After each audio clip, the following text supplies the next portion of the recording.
I have to say, I feel like a rock star. This is amazing. Wow, so many wonderful humans out there. Not so skeptical now, are we, about psychology? Love life and enjoy every moment. Picture that you're on a boat. In fact, it's a dragon boat. It's a very big boat. There's 100 of you on this boat and you're training for a competition. And you are the captain, you're the leader of this boat, you're the coach. It's your job to get this group in peak performance. And so as you survey your crew, you notice that down the front, you have 13 people who are going for gold, rowing their hearts out, doing a great job. You think, awesome, want them. Then you look towards the back of the boat and notice that there's 24 people who seem to be kind of rowing in reverse. You think, what's that about? And then in the middle, there's a group of people that kind of have their oars in, don't have their oars in. A couple of them are they're beating each other over the head with the oar. One guy's given up his oar altogether and is watching cat videos on his phone. And you think, geez, I've got to get these guys ready. What am I going to do? What are you going to do? As the leader of this boat, what are you going to do? This is a crisis or a leadership problem that's faced by people all over the world, leaders every day. It's the implications of a recent Gallup poll that showed that only 13% of the global workforce is engaged in their work, while 24% are actually disengaged. But it gets worse. One study showed that 65% of people would forego a pay rise in order to see you fired as the leader. And your self-awareness around this isn't so great because 77% of leaders, according to a recent McKinsey study, found that they were great at motivating people, that they did a great job of encouraging and engaging their teams, but 82% of their teams begged to differ. This is all the while $46 billion is spent on leadership training in the US alone annually. And so this is a problem. And it's a problem that myself and my colleagues at the Potential Project have been looking at over the last 3 years. We've engaged in the question of what does it take to create a great leader in this 21st century? What does it take? So in conjunction with Harvard Business Review, we've engaged in assessing over 35,000 leaders. We've had interviews with over 250 C-suite executives. We've met with leading neuroscientists and organisational development and leadership behaviourists. We've looked at 350 of our own clients to understand what is it that it will take to create a great leader for this time. And what we've learned actually in the first instance, that the role of leadership now in organisations is fundamentally different to even just 10 or 15 years ago. That the role of the leader and the organisation now to solve this engagement problem, which we know is at the core of productivity, is the leader's job is to help create the conditions in order for people to be happy, to feel connected, to feel that they can contribute positively to the organisation, and to have a sense of meaning. And when we thought about what is it, and we interviewed these people and assessed these leaders, what is it that really is needed in a leader to be able to create that? And we found that it starts with the mind, that leadership starts in the mind. Because if you can't lead yourself, if you're not able to lead yourself and understand yourself, then how can you possibly lead others? How can you understand others, what motivates them, what's in their interests? How can you lead them? And if you can't lead others, if you can't understand their interests, how can you understand culture, those hundreds of thousands of interactions that happen between people? How can you understand that and lead on that if you don't start with your mind? It's a bit like we would say often leadership development starts with training around strategy or vision, finances, how to create a great structure. All of those are good and great. But in a leadership sense, it's almost like you're starting with the roof of the house as you build, rather than with the foundations. So what are these core foundational qualities of mind that we found in these C-suite leaders that we interviewed? And it came down to 3 key leadership criteria and success factors. It was the ability to be able to be mindful, to be able to be selfless, and to be compassionate. So mindful, the ability to be able to be present, to be focused and aware. Selfless, the ability to be self-confidently selfless, not a doormat or a pushover. And to be compassionate, to be genuinely, truly concerned with the well-being of others and to want to contribute to their well-being. So the good thing we know about this, though, is that they can be trained. So often leaders would say, well, actually, this is just how I'm born. So when we look at other leaders and say, well, they're a good leader, they were just born that way. That guy, bit of an asshole, not much we can do about that. Well, it turns out actually there is something we can do about it, that the mind can be trained.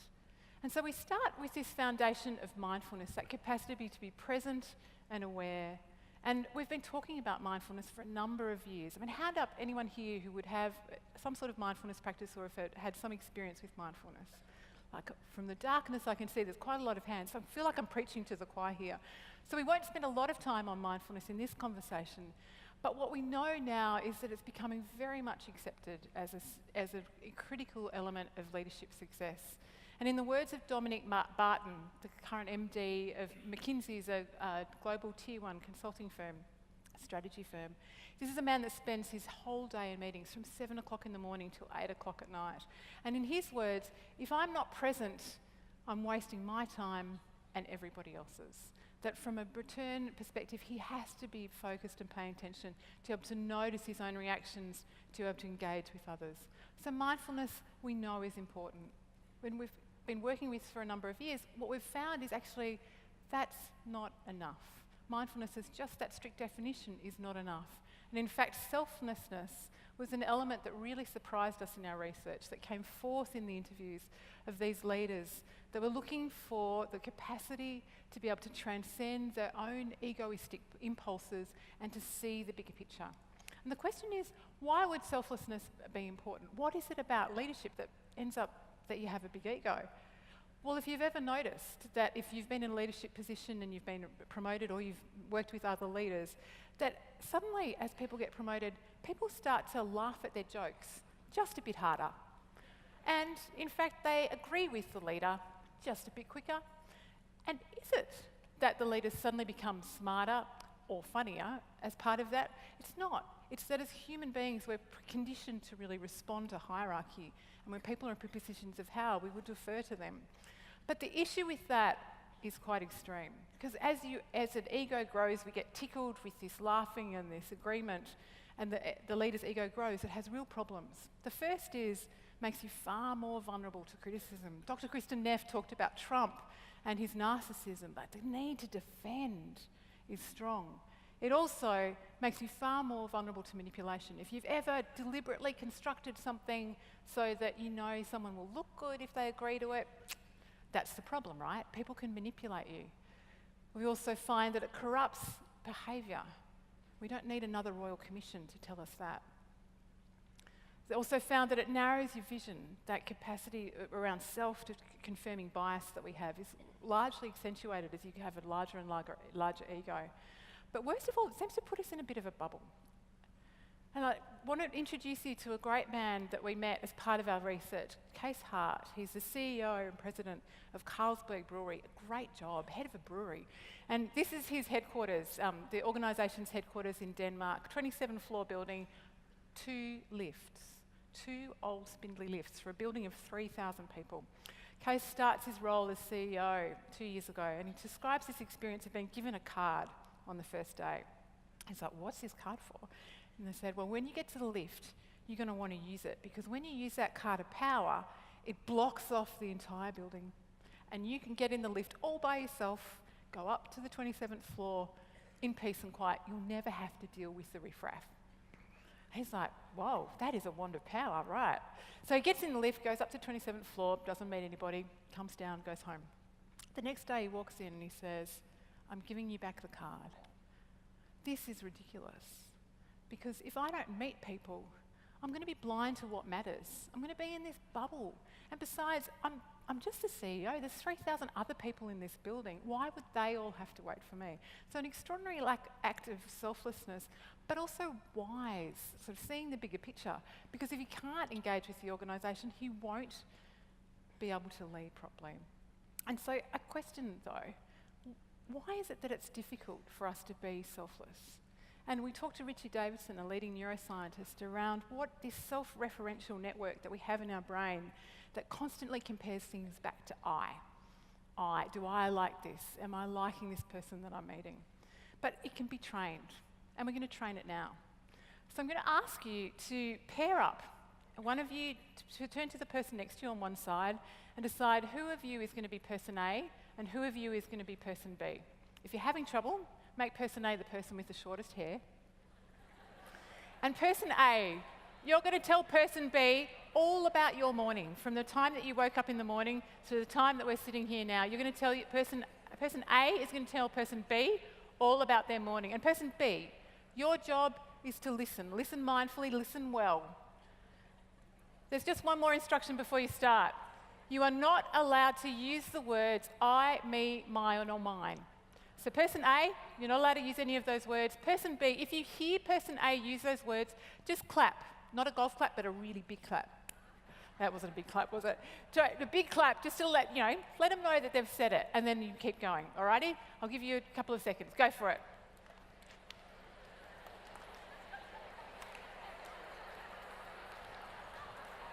Alrighty.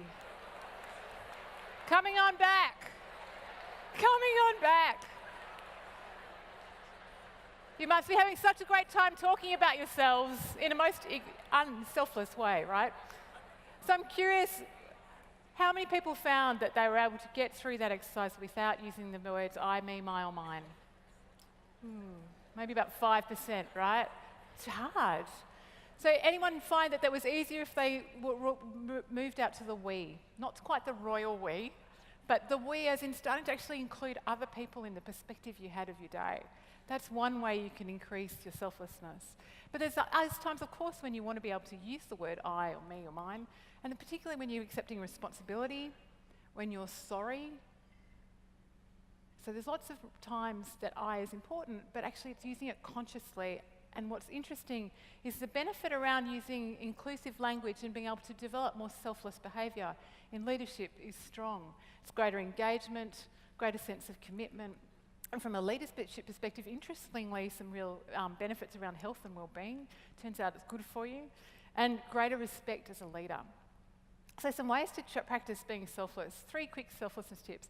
The next time you're writing an email, try for the next 2 weeks to write emails that don't include much of the language of I, me, my, or mine. As you write it, deliberately become more inclusive in your language and see how that works for you. The second is to practice humility. At the end of each day, consider 3 people who have been critical to your success in that day, and then express it. Find a way to express gratitude to those people. Send them an email. Goodness forbid, actually go to them in person and say what that you're very grateful for. But express it. So find 3 people and express it. So that's selflessness. The third thing that came up in our compassion that we'll just touch on briefly, first thing in our research, was compassion. And we've talked a little bit about self-compassion this morning. Compassion in this context at work is the design, the real intention to be of benefit for others. But we're not talking about some soft or fluffy notion here. In the words of Jeff Weiner, the CEO of LinkedIn, he says that compassion without wisdom is folly, but wisdom without compassion is ruthless.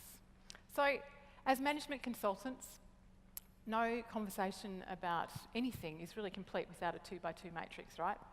So we're going to throw it up here.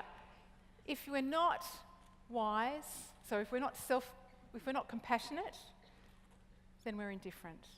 And if we're not wise, then we're ignorant.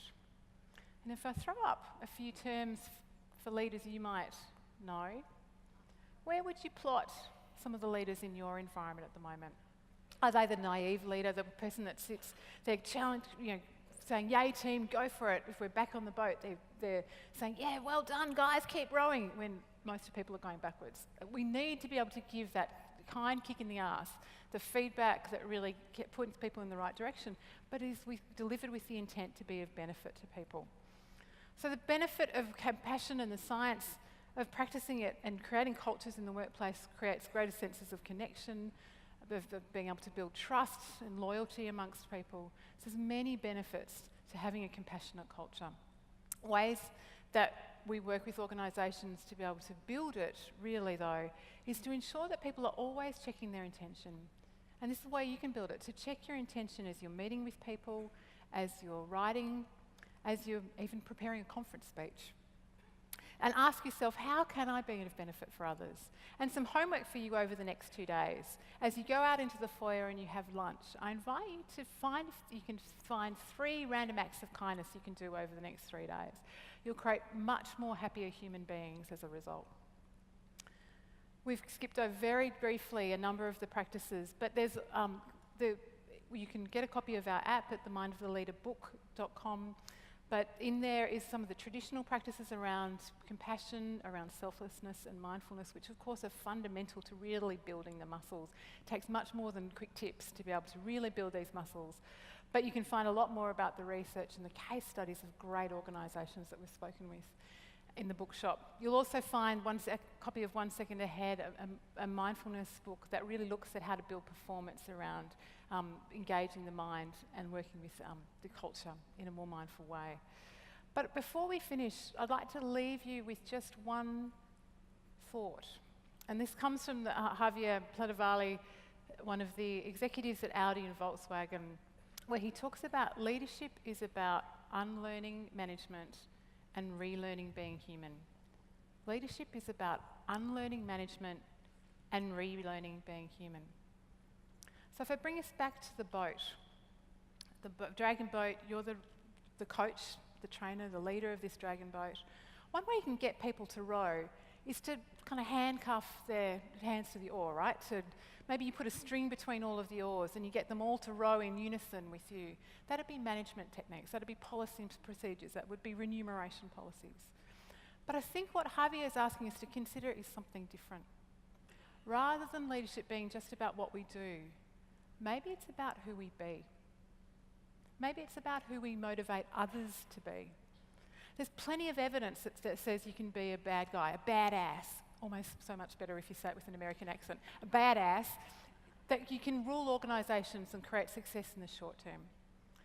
But what our research and the research of many others would say is actually being able to be a compassionate and wise leader can also bring extraordinary results for both people, the organisations and the communities and stakeholders that they are in. The question comes down to one simple question. Who do you choose to be? Who do you choose to train to be?